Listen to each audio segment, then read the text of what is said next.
Disclaimer: the views and opinions expressed in this episode are those of the guests and do not necessarily reflect the official policy or position of USA Global TV and Radio.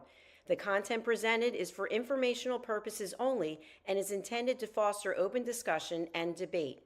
Viewer discretion is advised. USA Global TV and Radio does not endorse any particular viewpoint and encourages viewers to seek out additional information and perspectives. Saving America with Dr. David D. Schein.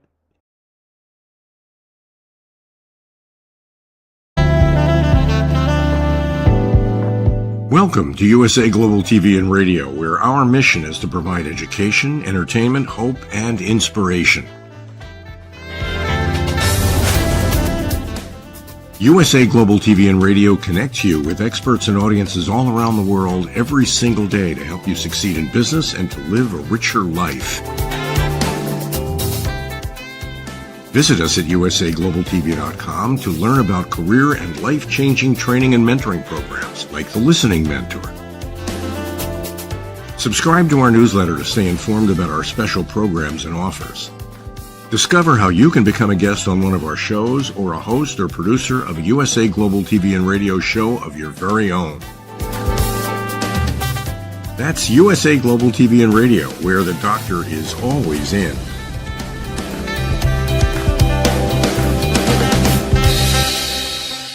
Welcome to Saving America. This is your host, Dr. David D. Schein.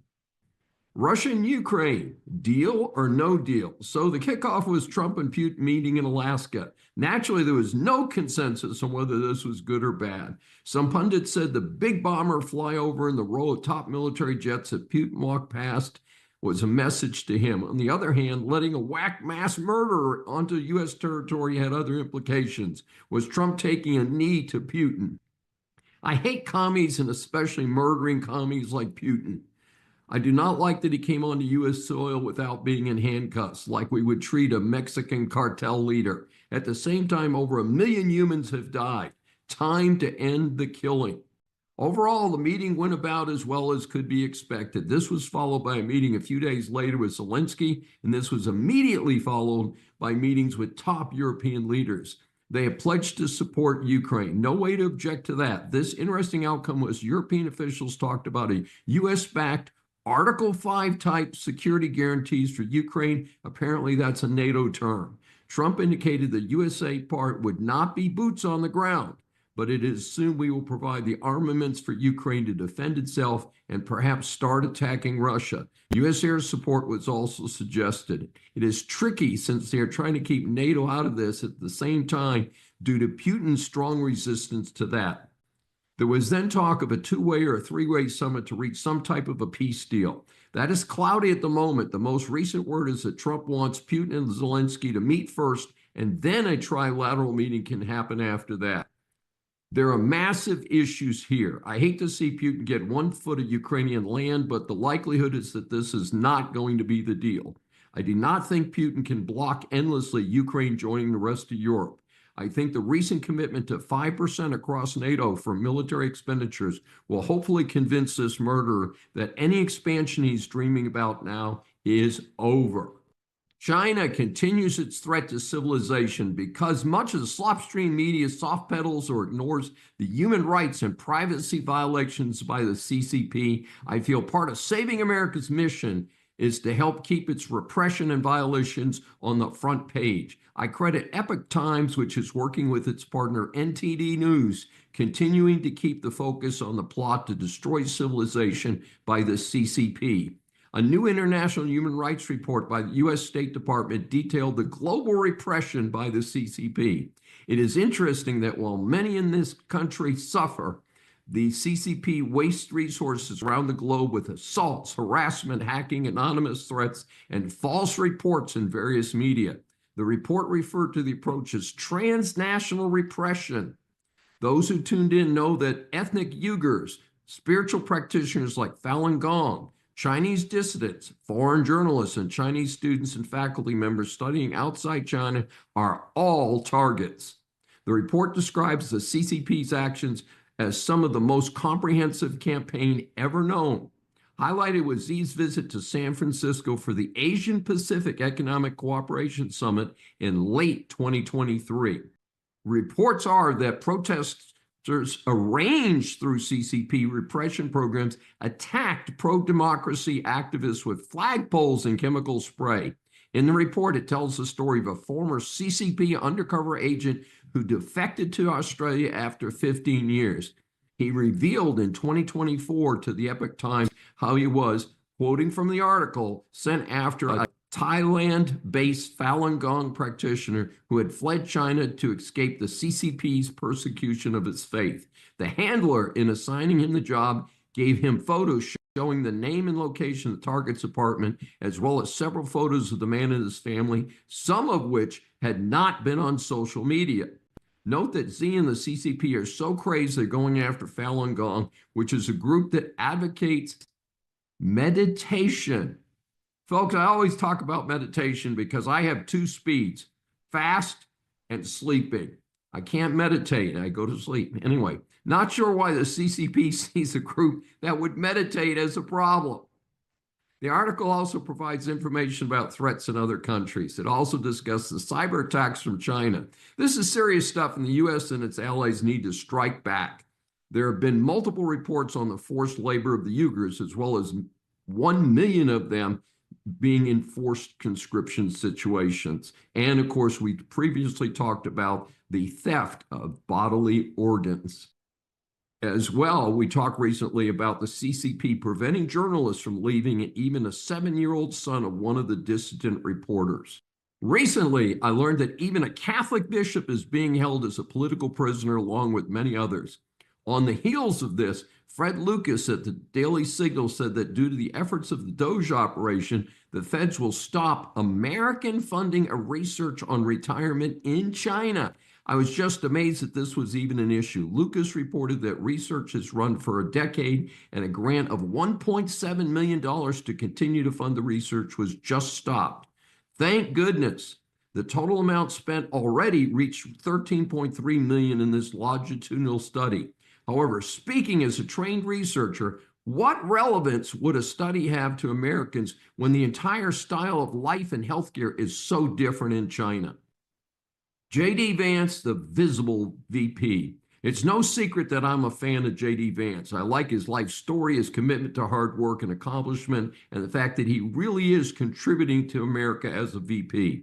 After decades of invisible VPs in this country, it is great to have someone out there on both the domestic and international stage. While 2028 is a long way off, Trump recently acknowledged that Vance is likely a strong candidate to succeed him. Part of his visibility is that he is out there, but also due to plain talk and clear messaging. Fox News and other sources are keeping him in the spotlight. In talking about redistricting, Vance minced no words addressing the important issue of excluding illegals from the census and in turn from political districting and of course voting. Anyone who opposes this common sense approach is anti-American in my opinion. Vance observed that counting illegals in California prejudices states like Ohio and Indiana who only count citizens. Importantly, he also pointed to federal resources being wasted on illegals. I picked up an odd piece regarding Vance and his family not being allowed to tour the vice president's residence by Kamala Harris. This is a long tradition in Washington by both political parties. The White House, of course, for the president, and the VP's home, which is on the grounds of the Naval Observatory in Northwest Washington. It's a beautiful property with about 30 acres. When you consider the significance of seeing their future home for Vance's family with 3 young children, the snub here points to just how low class many Dems like Harris are. Gavin No Sense continues to prove he's a fool. Well, the scum Dem representatives from Texas came back for Governor Abbott's second special session and the redistricting plan passed. Part of the deal was that No Sense promised to retaliate against the Texas GOP by redistricting California. First, California does not have the same districting system as Texas.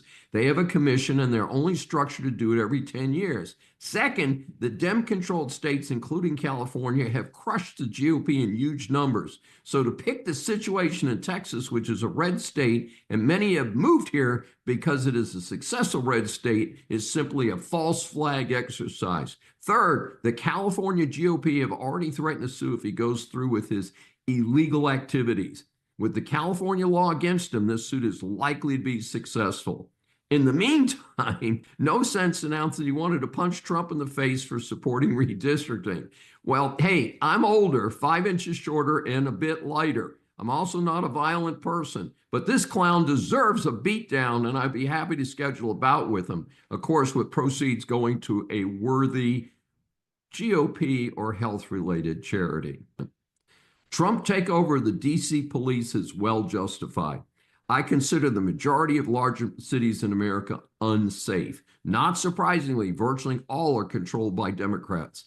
In support of Trump's takeover of the D.C. police to rectify the emergency there, you got to see what's happening. The Washington Beacon newsletter had an interesting article.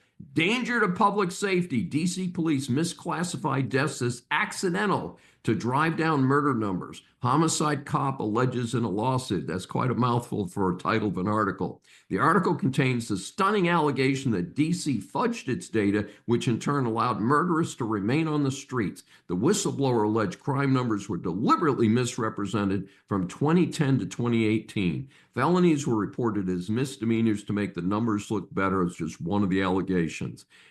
And Officer Bundy alleges serious issues like classifying possible homicides as accidental deaths.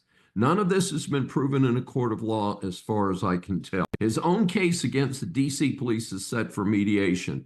The article went on to detail multiple cases that were alleged to have taken place where obvious homicides were either not investigated or posted as non-homicides.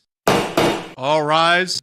Our series Interviews for Saving America establishes that the world is full of interesting people. Once you hear from our next guest, I'm sure that you will agree that she deserves the moniker of interesting person. Saving America welcomes Grace Stark, who is the editor-in-chief of Natural Womanhood, the magazine of fertility awareness and women's health, and host of the Natural Womanhood podcast. NW is a Texas-based nonprofit organization with a global reach dedicated to the belief that all women can learn to claim their natural fertility as beautiful, powerful, and healthy. She's also a freelance writer, editor, and speaker with interests in women's health and bioethics, holds an MA in bioethics and health policy from the Nieswanger Institute for Bioethics at Loyola University, Chicago, and a BS in healthcare management and policy from Georgetown University. She is a former Ramsey Fellow at the Center for Bioethics and Culture. She's also a former Robert Novak Journalism Fellowship recipient. To date, her work has been featured in Newsweek, Human Life Review, National Review, the National Catholic Register, The Federalist, and the Daily Signal, among others. Earlier in her career, she worked for the Food and Drug Administration and the Department of Veterans Affairs. We welcome Grace Stark for her first appearance on Saving America. Thank you so much for having me. I really appreciate it. Well, we're delighted to be able to get you scheduled in here. And as you know, we ask 3 questions. And our first one is, this is it. We talked briefly before we started recording. Many couples seem to be facing fertility issues today. Is it more common, or are we just becoming more aware of it as a society? I think maybe a little bit of both. I think it's important to have a historical perspective. Generally, when famines happened, fertility wasn't very high either. But we do see kind of an increased awareness and maybe even increased issues with getting pregnant. We know that sperm counts are down. There's all these kind of like headlines about how it's taking couples longer to get pregnant. Miscarriages seem to be more common. It is hard to parse out. Do we just know more versus is it actually harder to get pregnant? And I think kind of the big bogeyman really is that people are trying to get pregnant a lot later in life than we were, a few generations ago. And we do know that especially for women, fertility does start to decline in the late 30s and early 40s.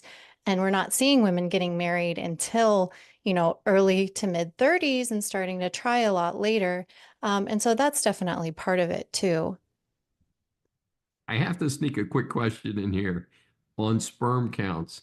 Hmm. It, in the past, it always seemed that it was the woman who was the focus of fertility, and the Hmm. guy would kind of bop along as, "Oh yeah, I'm fine. It must Hmm. be her problem."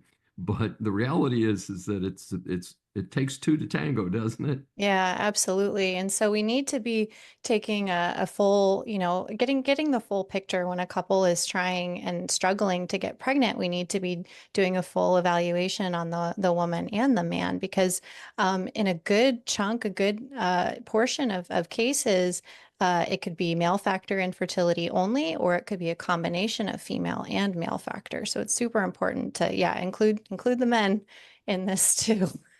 Sounds like a good point. The popularity of IVF makes it seem that if a couple cannot get pregnant quickly, all they need to do is schedule an IVF session. Is it really that simple? No, it's not. And I think it's uh, it's not correct to call IVF infertility treatment. I know that makes people bristle. So let me explain, please, before you turn me off. Um, IVF is a workaround for infertility. So if you have issues with your fallopian tubes to where, conception can't happen because sperm can't get through to fertilize an egg.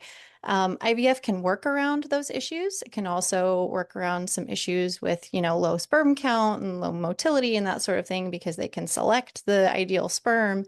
But it's not actually getting to the root cause of why you have issues with your tubes, just for one example, or why you have low sperm count. And that's a real problem for a few reasons because because people aren't actually getting healthier for undergoing IVF.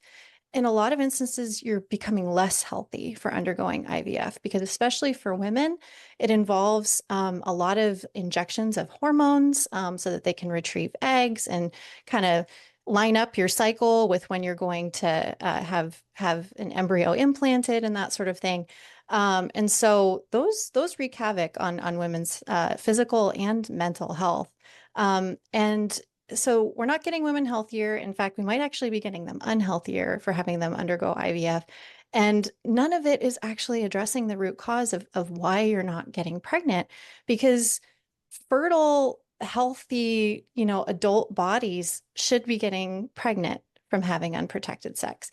And if that's not happening, then we need to really dig down into why, because everything in our bodies is oriented towards procreation.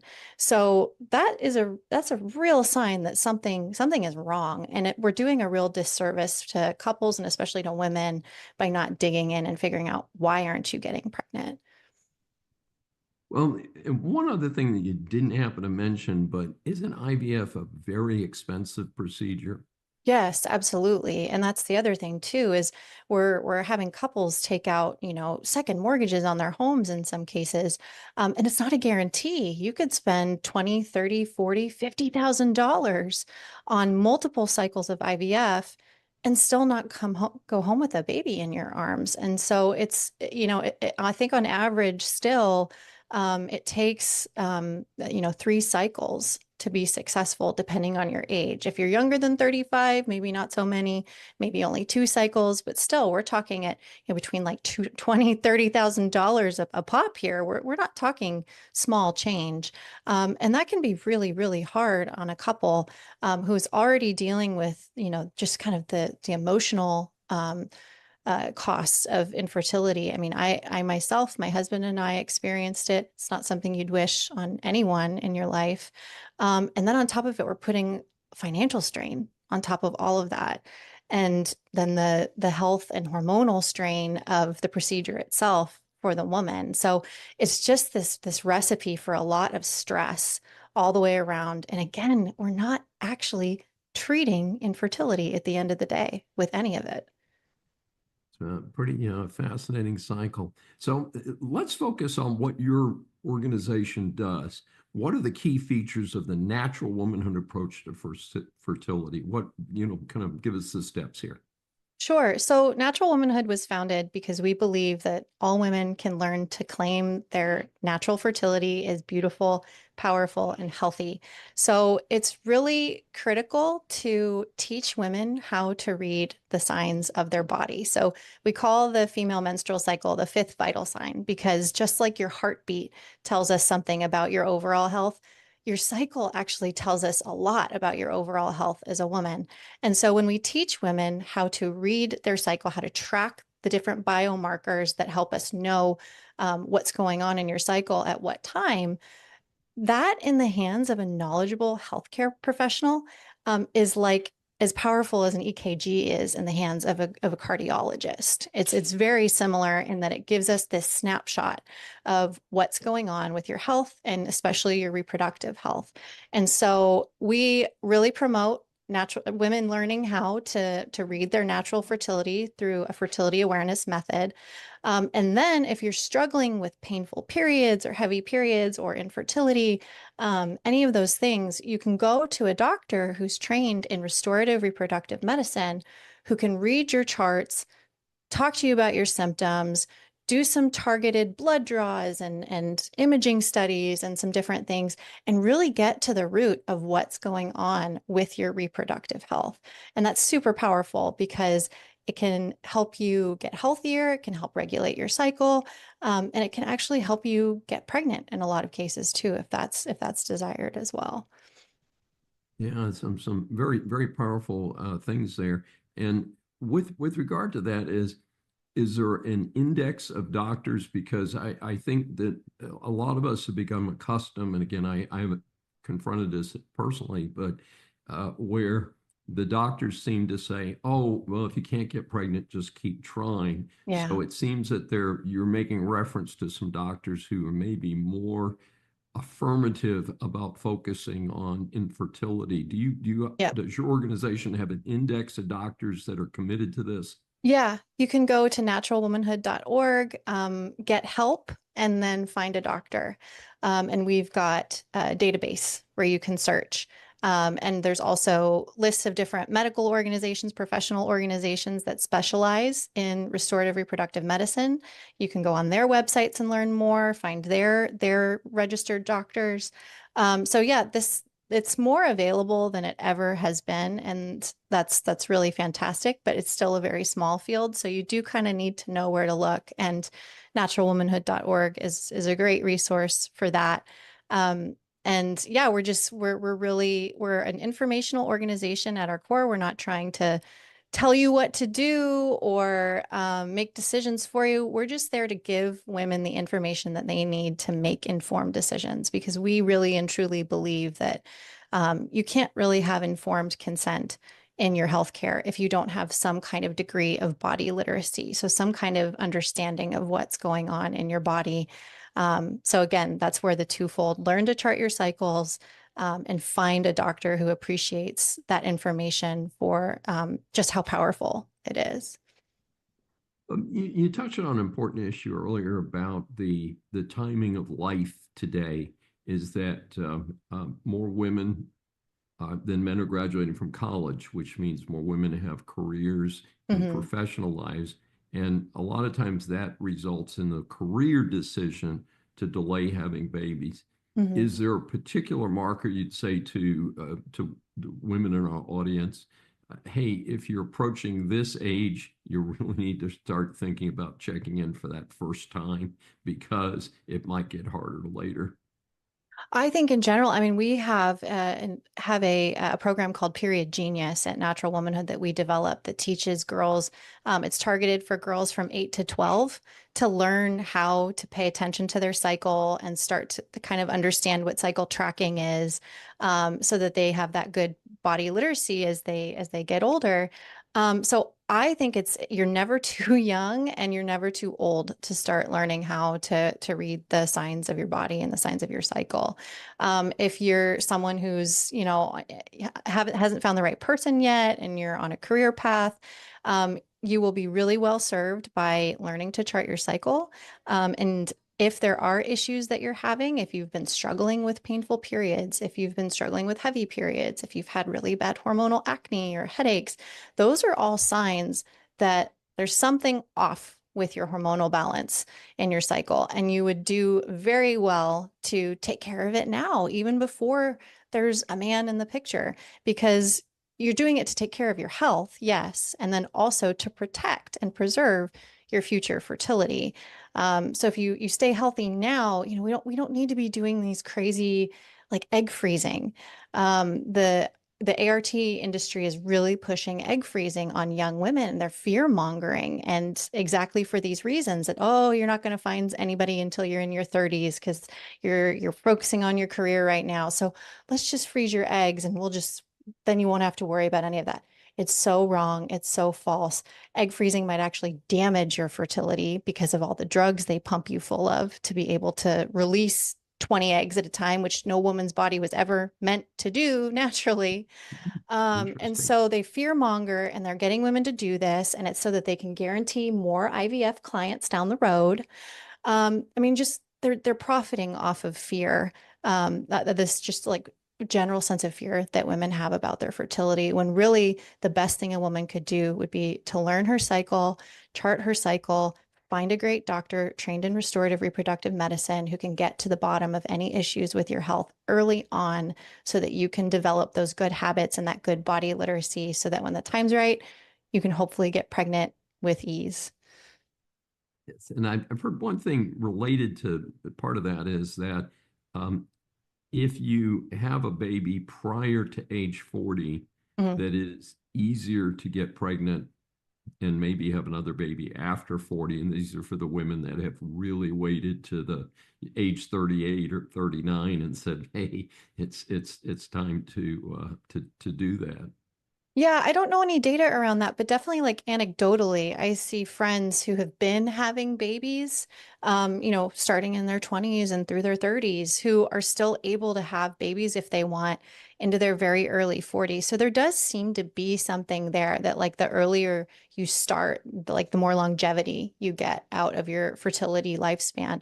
It'd be interesting to look into the data around that. Actually, I haven't either, but I definitely know, like anecdotally, that speaks very true of the women that I know who are still having babies into their early 40s. Well, like I stay tuned into this stuff. Of course, I'm not a medical doctor. I'm a PhD. Me neither. But I I pay attention to a lot of, reports and things like that. So all that. Great start. Been great having you. Tell our audience one more time how they get more information about you and your important work. Yeah, at naturalwomanhood.org, you can find just all sorts of information about women's health, but all from what really sets us apart as an organization, as it's all from the standpoint of women's bodies are good, they're healthy, or we can get them healthy by respecting your fertility and your female physiology, that women are not just small men, that you're not some like broken inferior version of a man, and that you can get real, respectful, dignified help that respects your fertility and your dignity as a woman.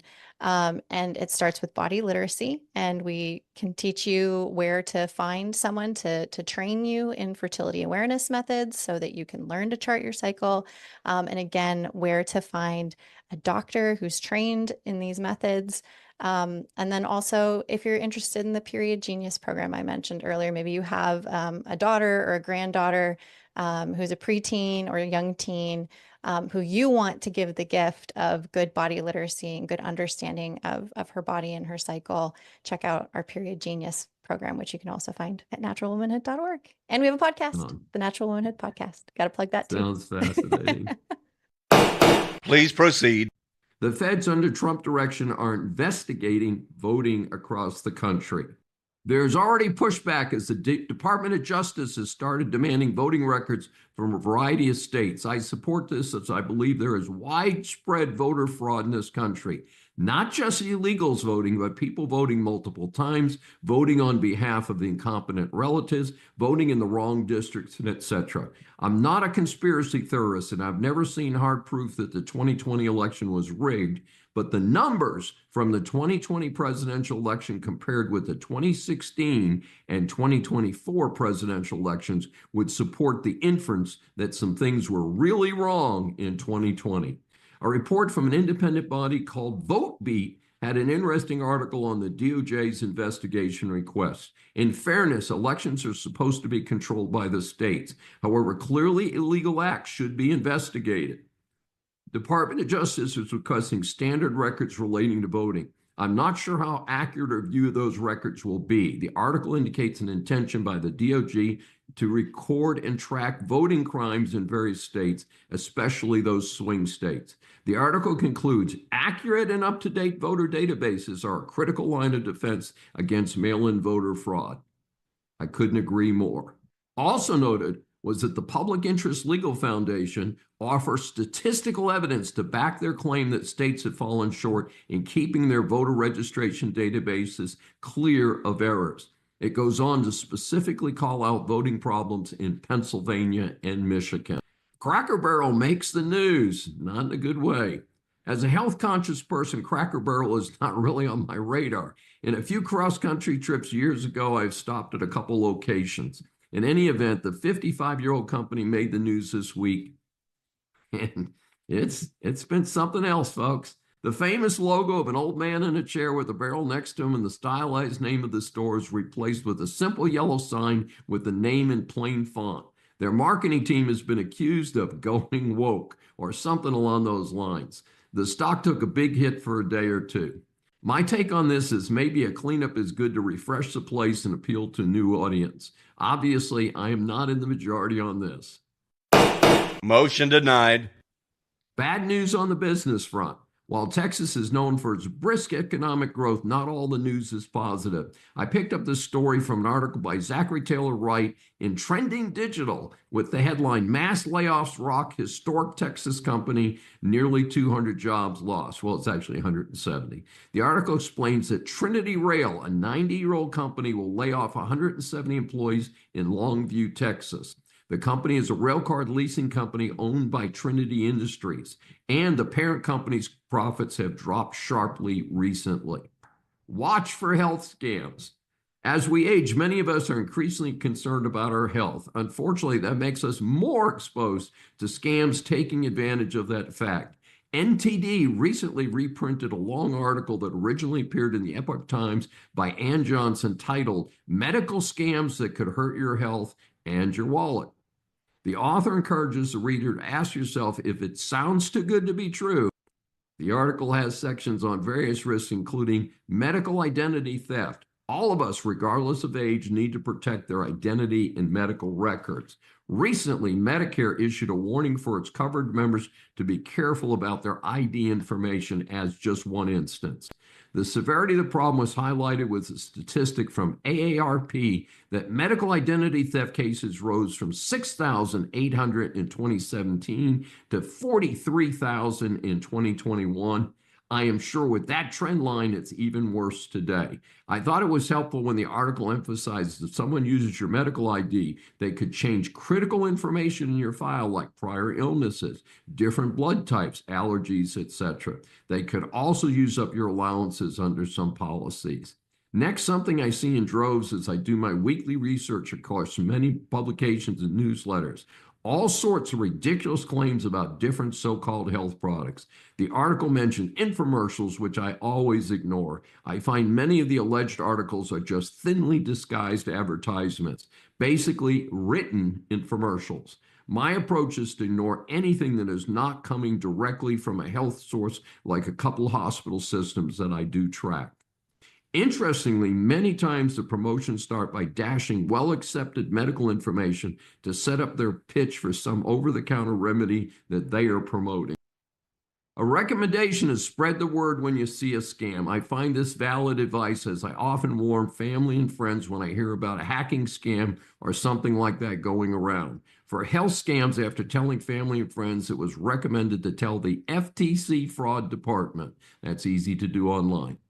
Let's all be careful and take care of our health with valid information and tried and true products and prescriptions recommended by legitimate medical professionals. We will live to be happier and healthier. Please raise your right hand. Business students, business persons, or consumers, business law impacts much of what you do. This segment is designed to help you get past the headlines on key stories. SCOTUS allows federal horse racing safety law to stay in effect pending litigation. Parts of the story were reported in How on the Court.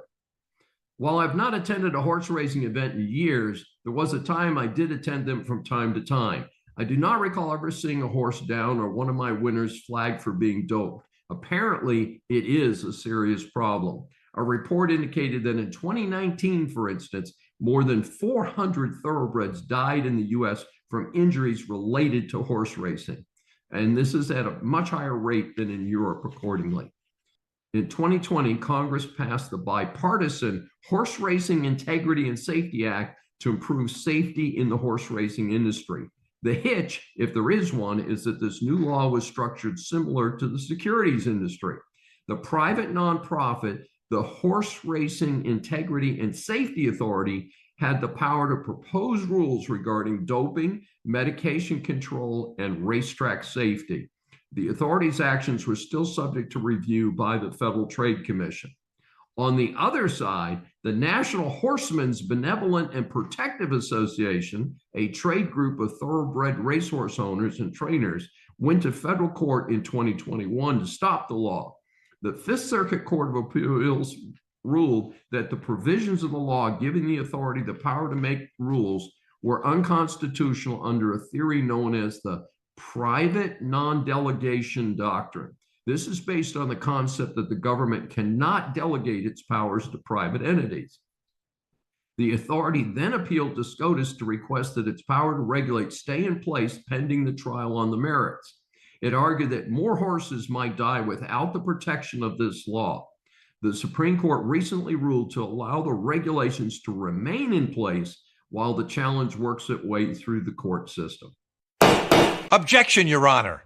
SCOTUS blocks Trump from holding off certain U.S. aid payments. It was a tight 5-4 decision, but I do support this limited ruling. To be clear, the $2 billion is a boatload of money, but this is for payments for services and goods that have already been delivered. We can debate for the future if America will make such commitments going forward. Note that I, along with most Americans, support medical aid, clean water, and food for distressed communities around the globe.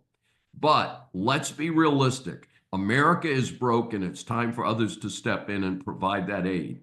I also strongly suspect that due to poor administrative practices, much of the so-called humanitarian aid is going to warlords and corporate friends of the Dems and not to the people who really need the aid. May I remind you, you're still under oath. Voice of America, also known as VOA, ends $50 million in contracts. I support the work of Voice of America, bringing American concepts to third world countries to help combat the spread of communism and other terrorist forces.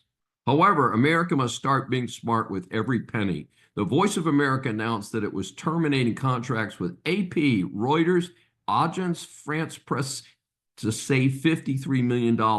I did not realize that it was paying so much to agencies that do not fully support American values. Carrie Lake, the pending head of VOA, reportedly made the decision as a consultant to that agency. Silence in the court. Trump lifts sanctions on Alaskan energy. This was something that should never have happened in the first place. Alaska is America's gold mine. One source notes that Alaska's GOP Senator Dan Sullivan lists as many as 70 Biden assaults on the state of Alaska. Biden's efforts to frustrate sensible efforts to utilize Alaska's natural resources never made any sense. In particular, Alaska has huge reserves of natural gas, which can be converted to LNG, a clean fuel which can be shipped around the world. Biden also blocked lease sales and other types of development. This may turn out to be one of the most positive developments for all Americans with the election of Trump. I'll allow it. Taiwan Semiconductor has announced plans to invest $100 billion in USA to manufacture chips here instead of overseas. This company is the world's largest manufacturer of computer chips. Bear in mind that what made the COVID mess worse was the USA's overdependence on overseas manufacturing. So this is not only good for American workers, but it helps make the USA more secure in the event of future supply disruptions. Note that with the tariff wars with just about the rest of the world, it's never been a better time to manufacture in the USA. Trump announced those threatened tariffs from Mexico, Canada, and China would go into effect, but there's an indication of another delay. Order in the court. A 2,492 carat diamond was just found in the country of Botswana. Lucara Diamond Corporation, a Canadian mining company, announced the discovery of the almost 2,500 carat diamond in Botswana. It is reportedly the second largest diamond ever discovered. The largest was over 3,000 carats and was given to the British royal family, where it was incorporated into some of the royal family's crown jewels. This session is adjourned. Our series of interviews for Saving America establishes that the world is full of interesting people. And I think when you hear this next interview, you're going to agree that this gentleman, Michael Higson, is indeed one of America's interesting people. We welcome him for his first interview on Saving America. Michael Higson is a #1 New York Times bestselling author and international lecturer. Blind since birth, he survived the 9/11 attacks with the help of his guide dog, Roselle. This story of teamwork and his indomitable will to live and thrive is subject of his best-selling book, Thunder Dog. Higson gives hundreds of presentations around the world each year, speaking to high-profile groups such as ExxonMobil, AT&T, and Federal Express, to name just a few. His topics include ethics, the real bottom line, moving beyond diversity to inclusion, preparing your life skills toolbox. Higson is an ambassador for the National Braille Literacy Campaign for the National Federation of the Blind, and also serves as ambassador for the American Humane Association's Hero Dog Awards. In countless TV and radio appearances, feature articles, and speaking engagements, Higson does much more than simply tell his own 9/11 story. He continuously explores the broader lessons of life and experiences. I had to shorten this incredible bio, or I would not have time for the interview itself. This is not my first meeting with Michael. He interviewed me about 2 years ago, and I am delighted to finally have a chance to interview him. We welcome Michael Higson for his first appearance on Saving America. Well, thank you. It's a pleasure to be here, and gee, with it being the first one, I guess that means maybe we'll get to do more. All I can say is what you read about that guy, I want to meet that guy someday. but it's a pleasure. It's a pleasure to be here, David, and I'm really grateful that you invited me to come on. And it's so great to reconnect. And as you know, we ask our guests 3 questions, and our first one is, in your early life, you had to transcend a world that was not as accommodating as it might be today. Please share with the audience how you progressed from being blind at birth through college and into your profession. When I was born, it wasn't known that I was blind. I was born 2 months premature and given a pure oxygen environment, which was the standard thing to do for premature kids. And it had been discovered by a gentleman at the Wilmer Eye Institute in Johns Hopkins that doing the procedure of giving a child pure oxygen environment could cause blindness, but medical science wasn't ready to recognize that. You know, they didn't realize that too much of any good thing is a problem. But the bottom line is, after about being born and living 4 months, my aunt discovered or noticed that I wasn't reacting to sunlight. And when they took me to the hospital to have my eyes examined, they discovered that I was blind. The doctor's response to discovering that was to tell my parents, send him to a home for handicapped children, because no blind child can ever grow up to be a contributor to society, and all he's going to do is take up all the love in your family, and that won't be good for your older son. My parents said, you're wrong. He can grow up to do whatever he wants to do, and we're going to give him that opportunity.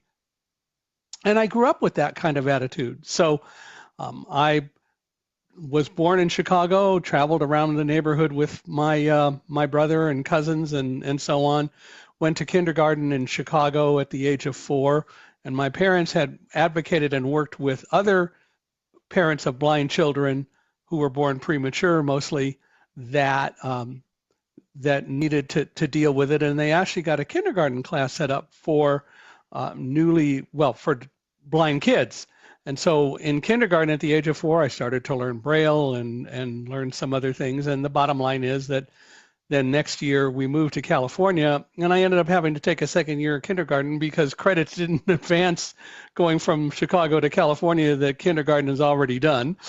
So the other problem is that there were no programs for blind kids where we grew up in the Antelope Valley in Palmdale, California. So until the fourth grade, I didn't have access to Braille books, but my parents took up the slack and helped me with things. My dad taught me how to do algebra even in my head by the time I was 6. And my mother helped with things and so on. And then I was able to, at the age of 8 to 9, going into the fourth grade, the school had several blind children by then, and they hired a woman, Cora Hirschberger, as a resource teacher to help blind kids in the school district. And so that got me Braille books and so on, which was great. And along the way, I kind of developed an interest for science. My father was an electronics electrical engineer. And so I was always interested in radios and stuff like that, and he got me a radio kit and things like that. But the bottom line is that science always interested me. So I joined the Boy Scouts also and did pretty well. I became an Eagle Scout in the Boy Scouts of America, joined the Order of the Arrow, the Honor Society, and became Vigil, which is the highest rank available in the Order of the Arrow. My father and I both got our ham radio licenses when I was 14. He waited until I could get mine so that we could share the hobby. And then at the age of 14, going into high school, I got my first guide dog. I had been just walking around my neighborhood and school and so on without anything, a guide dog or a cane, because no one really taught that stuff.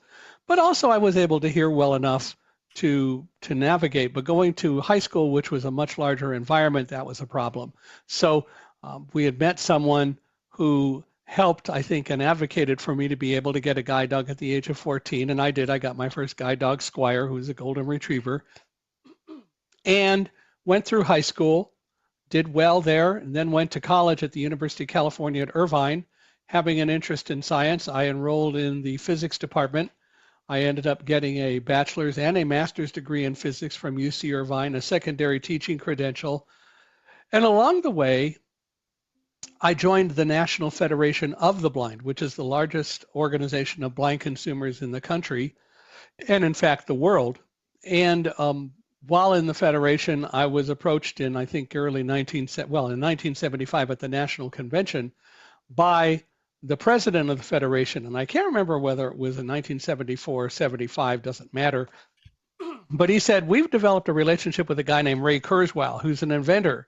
Nowadays, he's very known for things like the singularity concept, when computers and people are going to join forces and the intelligence of the computer can be integrated into the intelligence of a person. But at that time, he had developed technology that would allow a computer to literally read any page of print or typed or both material, omnifont optical character recognition. It didn't exist until Ray and his company came along. So the president said that Ray wasn't getting funding from anyone, and so they decided, Ray decided to approach the Federation.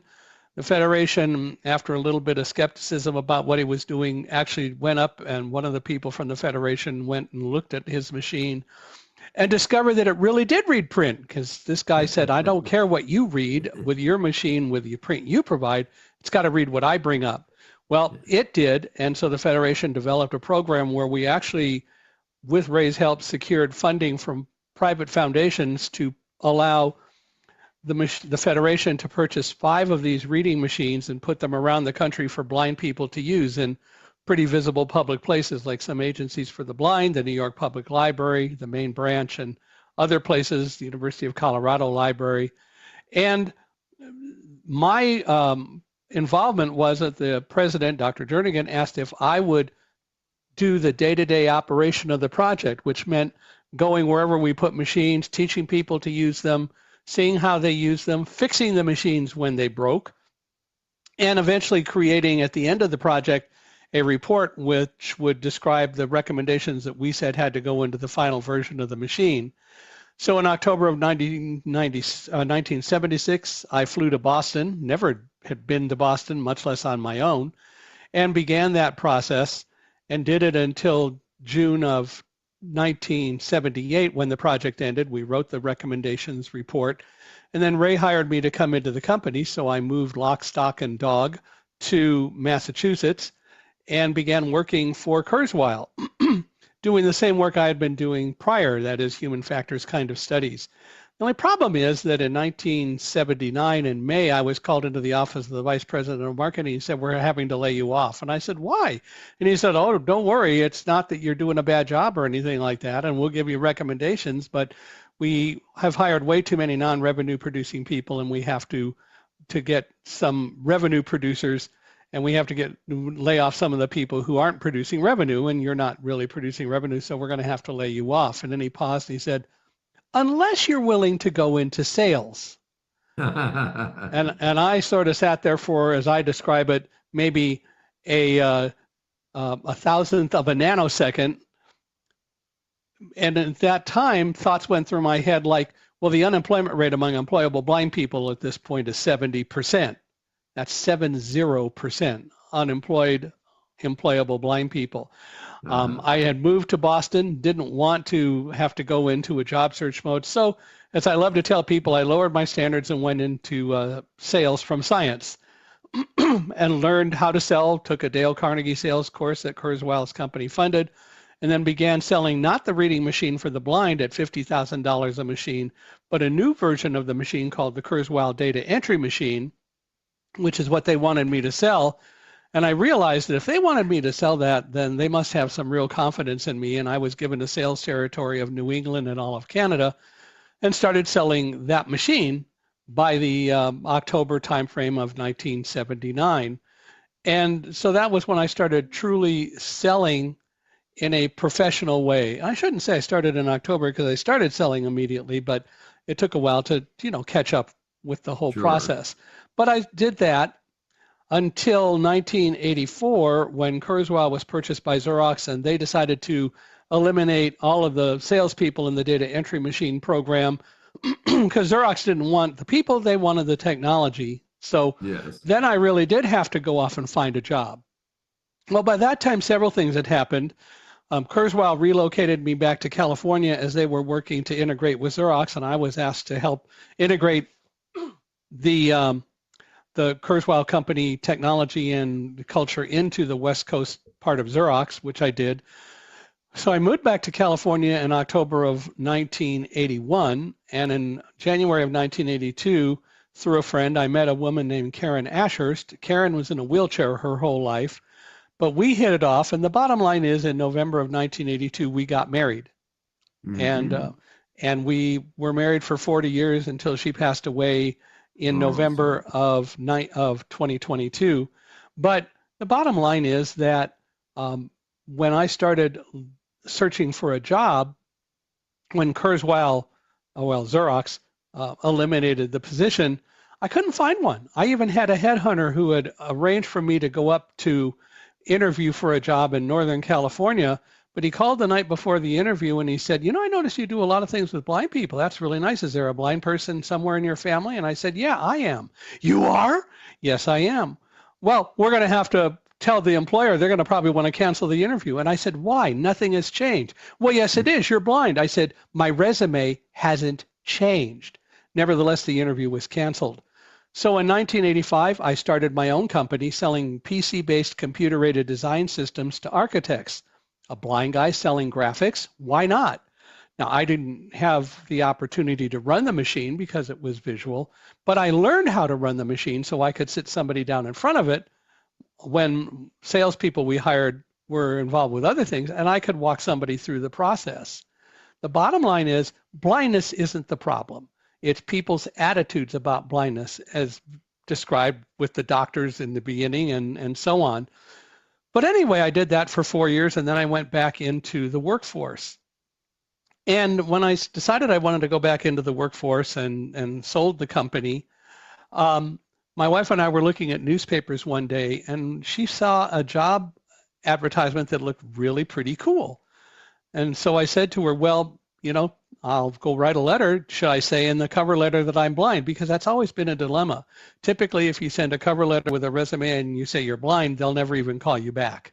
If you don't say that, You might get the interview, but then when you get down there, all the defenses are going to be up and they're going to go, well, how are you going to get to work? How are you going to do this? How are you going to do that?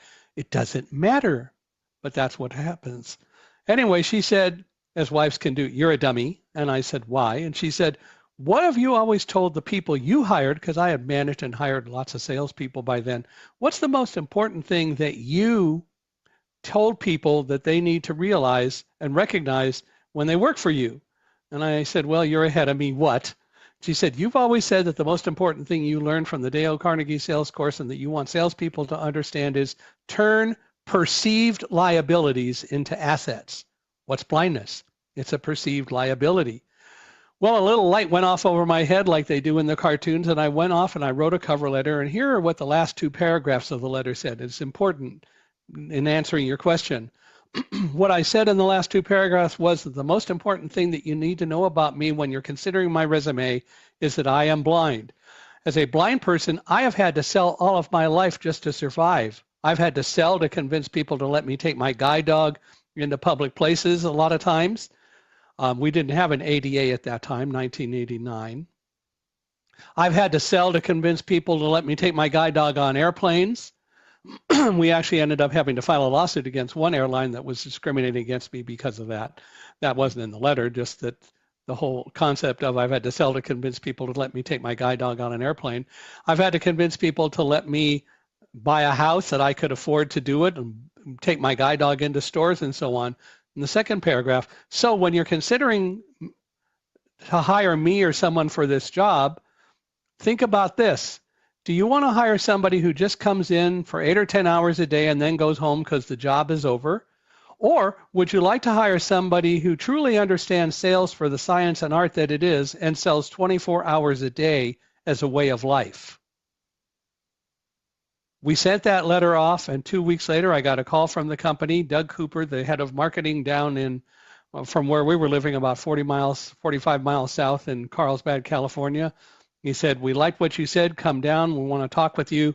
And while I was down there, they hired me. It was great. It was the 3rd of July and the 4th was a holiday, so you get hired and the next day's a holiday. That worked for me. But I did join them and worked in the office selling now to the East Coast because I had lived there. And so did that until 1996 when they asked me to relocate to New York to sell for the company. My wife wasn't excited about that, but we made the move. And she said, I'll do it if it's going to help get you another job and get out of this company because they're not going to handle the office well. That's what she felt. Well, there were issues, but the bottom line is I did get recruited away in 1997, and then the Quantum Corporation recruited me in 1999. Quantum was a manufacturer of the products that people use to back up their computer data over their networks to magnetic tape. And they asked if I would open an office for them in New York. And so I said, sure, looked around. And eventually the bottom line is that we opened the office on the 78th floor of Tower 1 of the World Trade Center. There's so much more to come from Michael Hinkson, so be sure to tune in next week to hear the story of how he and his guide dog escaped from the World Trade Center during the terrorist attack on September 11, 2001. The defense rests, Your Honor. Thanks for joining me for Saving America. If you have questions or comments, please find me on various social media sites. I'm Dr. David D. Schein, and I will see you next week. Welcome to USA Global TV and Radio, where our mission is to provide education, entertainment, hope, and inspiration. USA Global TV and Radio connects you with experts and audiences all around the world every single day to help you succeed in business and to live a richer life. Visit us at usaglobaltv.com to learn about career and life-changing training and mentoring programs like the Listening Mentor. Subscribe to our newsletter to stay informed about our special programs and offers. Discover how you can become a guest on one of our shows or a host or producer of a USA Global TV and Radio show of your very own. That's USA Global TV and Radio, where the doctor is always in.